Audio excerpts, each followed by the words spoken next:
Hey guys, and welcome back to Betwixt the Books. It's a little bit dark in here, and that's because I'm filming at night. I may have accidentally read a book in one sitting, and I may talk to you next week about that book because I already had plans for the video that I was doing today. But it's Wednesday, so I have to do a video, and I haven't done a video in a couple weeks, and Gretchen didn't do a video, so now I feel like honestly, I should do a video. So we have at least one video up this week. So I'm here to do a video.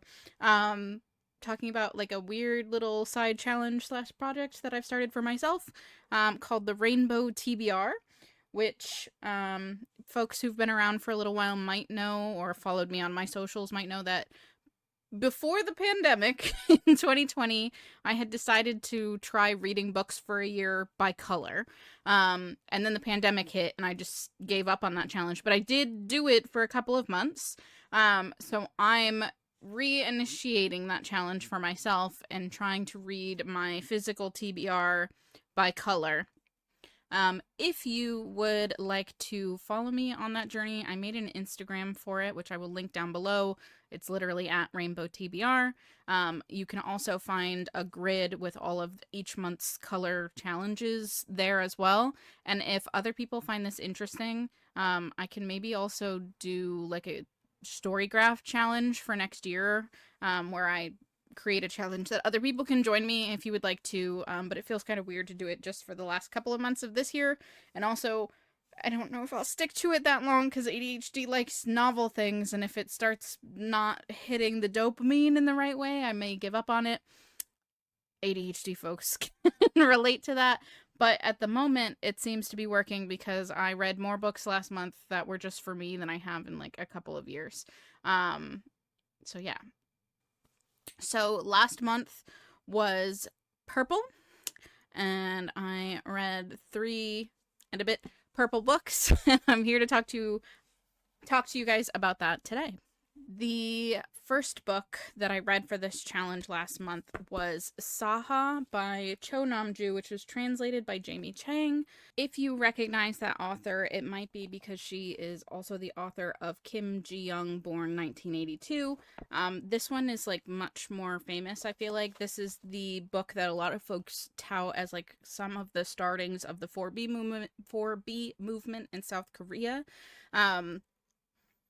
If you haven't heard of that, there's like a feminist movement happening in South Korea that is really impacting the birth rate, where a lot of women are choosing not to date, not to marry, not to have children, or even have sex with men because of feminist issues there, the misogyny and stuff that's going on in that country. So that's what this book is about. I haven't actually read this one yet, but I did read some last month. So I'm here to talk about this one. This is the first literary fiction that I have read in a while, partially because, again, I haven't been reading a lot of things for myself. I've been reading mostly the books that we've been reading together, Gretchen and I, here on the channel, and Gretchen leans quite heavily towards romance, so most of the books that I've read in the last couple of years have been romance, even though that isn't necessarily where I normally choose to read, and I used to read quite a lot of literary fiction. So it's my first time picking one of those up again. This was initially tagged on the story graph as dystopian. And it is, but I feel like it is like so close to what reality is like now in a post-capitalist society that it is kind of a stretch to call it dystopian. It does take place on an island that is its own fake country. The country is run by a panel of 13 representatives. They come up with the laws and the rules, and those get put down.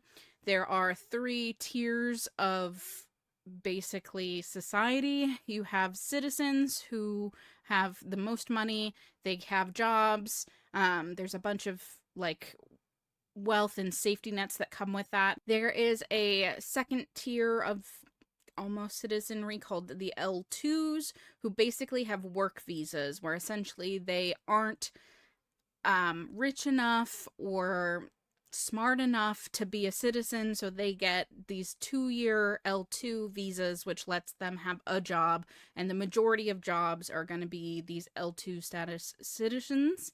And then below that are what's called Sahas, which are people who live at a particular apartment complex called the Saha Estates, or at least in this region, that's what they're called. They can basically only do like menial labor jobs. They have no choice. They live in a apartment building that doesn't have electricity, really. It's got like generators. It doesn't have access to clean water, just a well. It's kind of implied that that well is poisoned or at least contaminated in some way, because a lot of the children that are born here have disabilities of some sort. And it's kind of insinuated that it's because of that toxic environment that they're living in. It's cold, and this book is about the citizens of Saha. So you get to see chapter by chapter each of these different citizens that live there. Overarching plot points. The book starts with the murder of a citizen right outside the Saha Estates. She's found in a car. You find out that she was dating the brother of one of the characters that we get to see multiple times in here, or at least from her perspective multiple times. And he's now gone missing. So we're opening up with this sort of climactic thing that a citizen has been murdered, and it's kind of shown in the same way that there's like a police state around here. They assume that one of the people here has killed her. The assumption is the brother that she was in a relationship with, even though it was a consensual relationship as far as we know. And then you get to see the sort of different stories about all of the different characters that are there. And then sort of leading up to a climax of who's in control of all this, who has the say, who's making the laws, and is there any way to stop them? Is there any way to break the cycle? Because once you become a Saha, it becomes almost impossible to do anything else. Like you're no longer able to get L2 status. You're no longer able to become a citizen, so on and so forth. I ended up giving this 4.75 stars, like almost 5 stars. And I had to sit and think about that as my final rating on it. I was frustrated with the ending, and I think that was a point, and I think that means that Cho Namju was able to succeeded in the way that she portrayed this, which was essentially saying that we're all trapped here. Like there's no escape, and there's no one you can appeal to fix it. Communities will come together to help each other, but only while it serves them. As soon as any sort of danger comes up, you protect yourself in that sort of case. Or maybe your family, if you have the ability to. Obviously, this book was written in Korean, so it's talking about what it's like to live in Korean society, but I still feel like it's very apt for American society as well. This class consciousness that a lot of people maybe lack here, but is still very obvious, of the haves versus the have-nots, and that it is almost impossible to become a have. It's so rare, but then everybody touts the people who do as clearly you can because they did it. When you talk about a tech guru who came from nowhere and created something and now they're a billionaire, versus the people who have just had money passed down to them generationally, and then most of us who are just trying to survive, just trying to live our lives, and any one of us is one bad day away from being homeless or being out on the street and losing everything. I quite enjoyed this one. There were definitely elements of this that were a little bit outside of the realm of possibility. There's the description of a science lab that's doing some experiments on some of the characters in this book. And they go to the record room to find out what the experiments are, because nobody tells them what's going on, why they have these experiments, why they have to keep going, getting blood drawn and getting injections, and what are they doing, why is this research being done. And when they go to the research lab and they try to go to the records, they find that it's not paper records. It's just a bunch of people who have been forced to live under there and memorize as much as possible. And that there's a couple of people that all have memorized the same thing, so that if one person dies, there's at least 2 other people that have the same information. But there's so many people that each of them has unique collections of data. And they obviously would to leave, because they're like trapped in a basement, forced to memorize things all day long, and that's their only use, is to keep this knowledge for other people. There's the discussion of like every single person here just gets orders from somebody else above them. Like, I don't know why we're doing this. I was just told to do this, so I do it. Which I think a lot of us feel as well. Like, somebody somewhere told us that this is how things are, so we do it. And you follow the orders of your direct superior. But then when you look all the way up the chain, who's in charge? Isaac, my partner, said that he feels like whoever is in charge of this country isn't there at all. Like, they're completely far away and they're pulling strings, and there's no way that any of the people who actually live on the island have any control of what's going on around them. And the person who does have the control doesn't care because they aren't there, they aren't seeing it. They're just throwing whims, whatever they feel like. They're like playing God with these people, human lives. I had to sit with this once I finished it to really come to my rating and to think about it. And I still am thinking about things that were brought up here. And I think that that's the sign of like a really good literary fiction novel, right? Like, you've read something that's making you sort of confront the things that you've thought, or see a different perspective, or maybe open your eyes to something that has been there all along that you haven't paid that close attention to. I don't know if this one is going to create a similar movement, like Kim Ji-young, born 1982, is building the 4B movement in South Korea, but it's definitely one that I feel like is meant to make you question the systems that we live within, whether it's the government or the social systems that we have going on. It's definitely one to read if that intrigues you, and I'm glad that I picked it up this month. I don't know that I would have if it wasn't for the fact that I was reading purple books. So, Saha by Cho Nam-ju. Similarly, I followed this up with another one that I had to sit there and figure out what the hell I was going to rate it, but for a very different reason. The next book that I picked up was Brainworms by Alison Rumfitt. This is a horror novel, if the cover of it didn't give that away. This takes place, again, in a world not very much unlike our own, although a little bit farther into the future, maybe. It is also dystopian. There's two protagonists of this one, Frankie and Vanya. Frankie is a trans woman who is reeling and really quite traumatized from having been the victim of a turf bombing her work where she was working at a gender clinic. She barely survived that. She watched one of her coworkers die in the blast. And she is really tumbling out of control because of this. Meanwhile, when she goes out to a bar, she meets Vanya. Vanya is a non-binary character who we don't really know how old they are. Possibly they just turned 18, but it's questionable. They look quite young, but they're also on a similar bender. And specifically looking to do the most outrageous sexual things that they could possibly do, which leads to a weird cult that involves a lot of worms trying to birth something into reality. Don't read this book before looking up the triggers for it. It was quite a bit triggering. There is just about every gross sexual thing that you can think of, and then probably some that you're not gonna think of. What I ended up giving this 3 stars. What I struggled with is not that this is like a mediocre book. It's just that I don't know how to put this in a hierarchy with other books.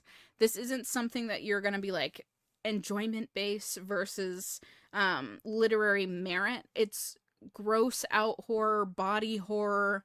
There are definitely scenes in here that are about as rough as it physically can be. But at the same time, it will on one page be like gross horror scene and then follow it up with something that was like really profound on the way that the internet is radicalizing people and the way that it takes somebody's like very realistic and normal fear and pushes them in a direction that is completely insane, that would lead them to bombing a gender clinic, for instance, and then killing their entire family and themselves because of a fear of transgenderism or something else. It's definitely like saying something important, but this isn't a book that I can say like, hey, if you want to learn about the trans experience or if you care about trans people, pick up this book, because it isn't for everyone.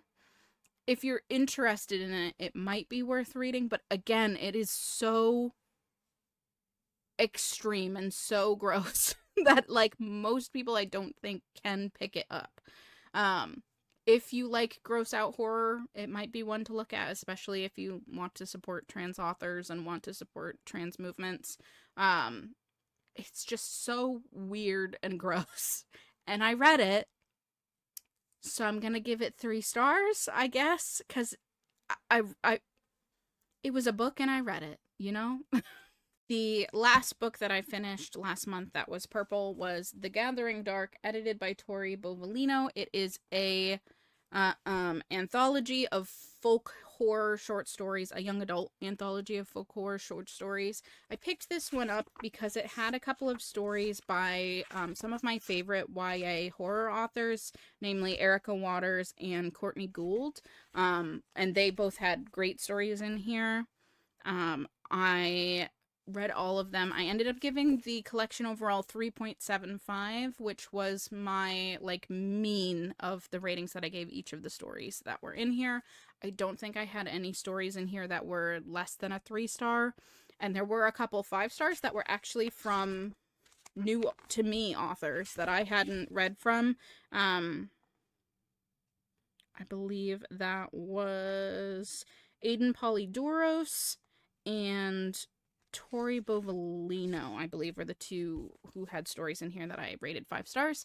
And now I can go pick up some books by them where it was like their whole book, hopefully, and see if I like those just as much. Again, I didn't love every single story in here, but I feel like if you're a person who wants to pick up a spooky book this season and you want to try something that isn't going to give you nightmares and isn't going to make you want to vomit, like picking up something like this might be a good option. And especially for YA, it's definitely a good option if you want, like, if you have a kid that was reading like a lot of Goosebumps and now they want horror, but you don't want to take them to the horror section because that's got stuff like brainworms in it. This is definitely like a good pick. It's spooky and creepy and full of like this slow creeping dread, which folk horror is really good about. There is a lot of stories that sort of touch on things like generational trauma, because the nature of folk horror is that it's based on these stories that are passed down through the generations. There is also obviously a lot of like creatures and ghost stories in here. That's quite often common when it comes to folk horror. We've got creepy carnivals, there's creature stories, there's creepy dolls, just about everything that you can think of like small creepy horror elements is going to be picked up in here. And I did enjoy it. Again, it wasn't like a 5-star short story collection, but when you pick up an anthology like this, it lets you kind of see a bunch of little snippets, little bite-sized horror things that you can pick up throughout the season. And you might get introduced to an author that you really like. You never know, like I did. I finished that, and I had about 2 days left of September. So I thought that I might pick up Truly Madly Deeply by Alexandra Belfleur. And then I DNF'd it. So I had 3 books to pick from, and I sent them to Gretchen, and I said, which of these ones should I pick up? And she said, pick up Truly Madly Deeply, because there's legally distinct Joe Keery on the cover. It could be Steve Harrington retelling. I was like, I wanted to see if it was, because if you didn't know, I'm a big fan of Steve Harrington. I recently did a video where I talked about a bunch of the fan fiction I read that involves Steve Harrington, which you are welcome to go see. And I was like, oh, I'll do a romance book. I can definitely do that in 2 days. Unfortunately for me, this book opened up with a scene that involved the main female character walking in on her fiance having sexual relations with another character and being cheated on. And it was in such a way that that is a thing that has happened to me that I have also experienced, and I think that that kind of triggered me and I was not able to continue. So I didn't realize that that's how the book was going to open. This isn't a DNF in that I am not ever gonna read the book, but I definitely wasn't able to like power through this in 2 days. I did also forget that Alexandra Belfleur, which Gretchen and I has done a review of hers previously, writes single perspective romance, and I think I also now agree with Gretchen where like I vastly prefer dual POV romance to single perspective romance most of the time, especially when I'm frustrated with the character, because I would love to get into I believe his name is Colin. Yeah, I would love to get into Colin's head and see how he's reacting to the things that are going on, but I don't get that option. I'm stuck with Truly the whole time. And I may have been able to push through it had I had that second perspective to sort of give me a reprieve and distance me from what was going on internally in reaction to the scene that this book opens up with. But because I am stuck in her head, I didn't get that reprieve, and therefore I couldn't keep pushing through it. So I'm not saying that this is a bad book. I'm not saying that I'll never read it, but I'm saying for now, I'm putting this one down. But those were the 3 purple books that I read last month, and the one that I started but didn't finish. Next month, or this month now, it is October, I will be reading black books, and I already have a Instagram post that I think I'm posting the same day that I'm posting this video, hopefully, fingers crossed, if everything goes together, that has some of the options for my TBR this month. If you want to go and look at that and then maybe comment if there's anything you see in that picture that you want to hear me talk about, I'm planning to do another video like this where I kind of wrap up and do like a mini review of all of the books that I have read that are black for the month. If you're interested in that and you like that, please head there. If you want mini reviews of each of the books as I'm reading them, I'm also posting reviews of them to the Instagram, like as I read them, just like little blurb reviews there. And yeah, so hopefully all goes well. I'll keep this up. And if there is interest in seeing more of this, or if you want to join me, let me know. Let me know if you want me to do a Storygraph challenge for next year where I create a thing where other people can join in. Otherwise, feel free to join me however you want. If you know of other like black books for next month that you think I would enjoy, I can definitely take recommendations, although the point of it is to work through my physical TBR, so it's supposed to be what I already have, but I will always take recommendations because if there's something really good that interests me, I can always go pick it up and then it's part of my physical TBR, right? That's how book buying works, and it's definitely not anything else. But yes, that's where I'm at. I hope you guys are having good weeks, and I will talk to you again soon. Bye.